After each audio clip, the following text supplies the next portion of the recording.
सर्वे भवन्तु सुखिनः, सर्वे सन्तु निरामयाः, सर्वे भद्राणि पश्यन्तु मा कश्चित् दुर्भाग् भवेत्। नमस्कार। सनातन के मुख्य अंगों में गौ, गंगा, गायत्री, ये तीन सनातन के मुख्य प्रमुख अंग हैं। जैसे कि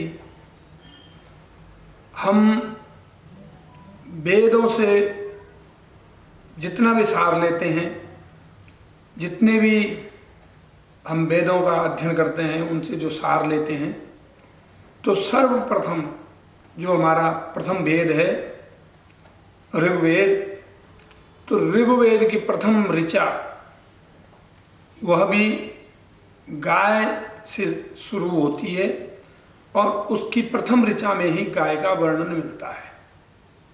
तो इसका मतलब यह है कि गाय हमारे सनातन धर्म का मुख्य अंग है, प्रमुख अंग है। नहीं तो ऋग्वेद में पहली ही ऋचा गाय पे कैसे हो सकती है। तो सनातन धर्म की जो मुख्य अंग गाय, गायत्री और गंगा है, उसमें मैं जो गाय पे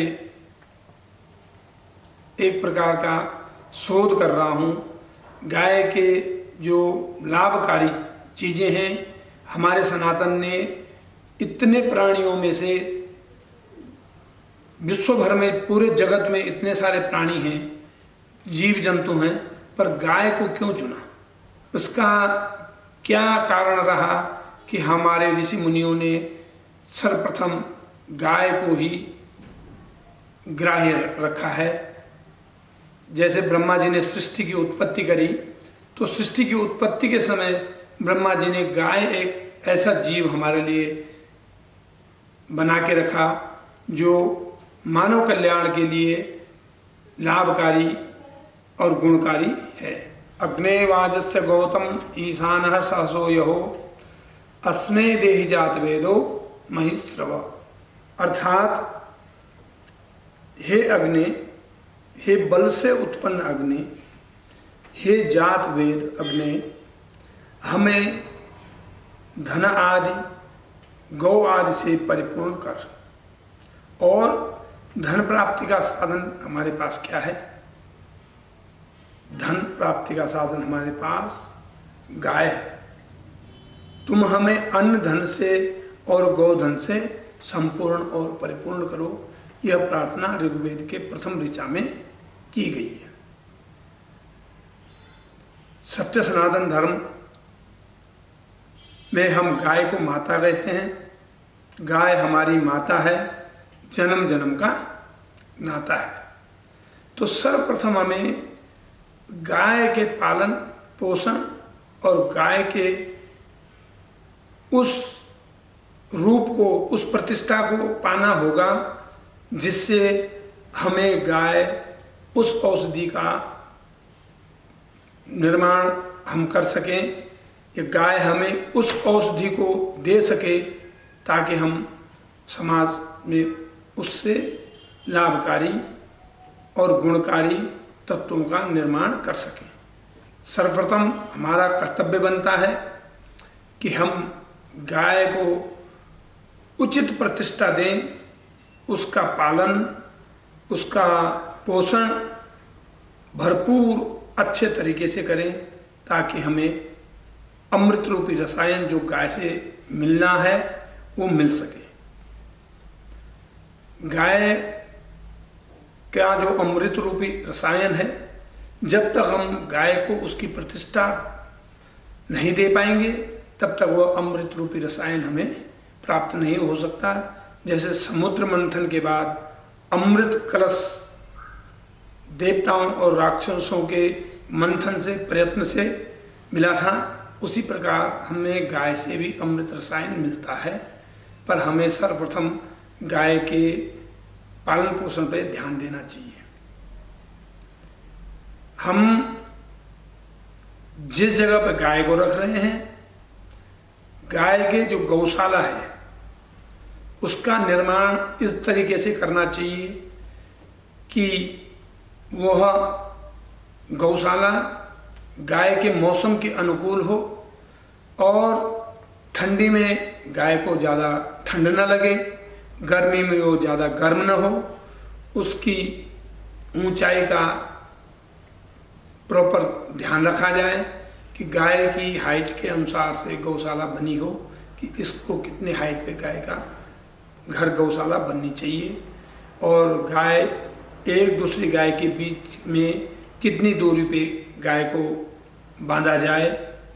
गाय जहाँ रह रही है वो स्वच्छ हो, वहाँ रोशनी का पूरा साधन हो, एकदम अंधकार में गाय न रखी जा रही हो।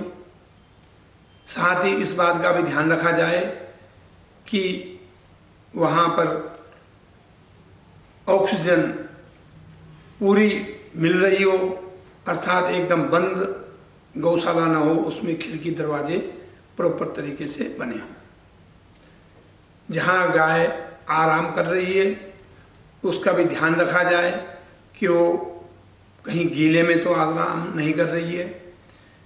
फिर गाय गौशाला के बाहर भी जहाँ खुले में बंध रही है वहाँ पर सूर्य का प्रकाश गाय को मिलना चाहिए। प्रातःकाल जो सुबह का सूर्य का प्रकाश होता है वो गाय को आवश्यक रूप से मिल रहा हो, यह ध्यान रखा जाए कि गाय एक ही खूंटे से लगातार ना बंधी हो। गाय गौचर में जाती हो, अपनी स्वेच्छा से गौचर से विभिन्न प्रकार के जो औषधीय पदार्थ हैं उनको उस जंगल से ले रही हो। उसके पीने के लिए स्वच्छ जल का आपके पास साधन होना चाहिए। हो सके तो यथाशक्ति यह करना चाहिए कि गाय खुद जाके तालाब में या छोटी नदी में खुद पानी पी के आए। पर अगर घर पर भी आप एकत्र करके पानी पिला रहे हैं तो स्वच्छ हो, स्वच्छ बर्तनों में गाय को चारा और पानी पिलाया जाए। गाय को धोने के समय भी उसका एक नियमित समय होना चाहिए। उसको समय समय पर उसके बछड़े को भी उसका दूध का अंश पूर्ण रूप से मिलना चाहिए। और जब गाय से खुद के लिए दूध का दोहन कर रहे हैं, दूध निकाल रहे हैं, तो उस समय गाय एकदम स्थिर हो, गाय के आसपास कोई मक्खियाँ और ऐसे मच्छर इत्यादि न भटक रहे हों ताकि वो अस्थिर रहे, तो आपको शुद्ध प्रकार से दूध दे सके। साथ ही इसका भी ध्यान रखें कि गाय के साथ जोर जबरदस्ती करके दूध न लिया जाए। उसकी जो कोई समस्या है या गाय आपको दूध नहीं देना चाह रही है तो हो सकता है उसका ध्यान बछड़े की तरफ ज़्यादा हो। अगर बछड़े को भी हम उसकी बछिया को हम प्रॉपर दूध दे रहे हैं तो गाय हमारे लिए भी दूध शांतिपूर्वक देगी और औषधीय रूप में वो हमारे लिए कार्य करेगा।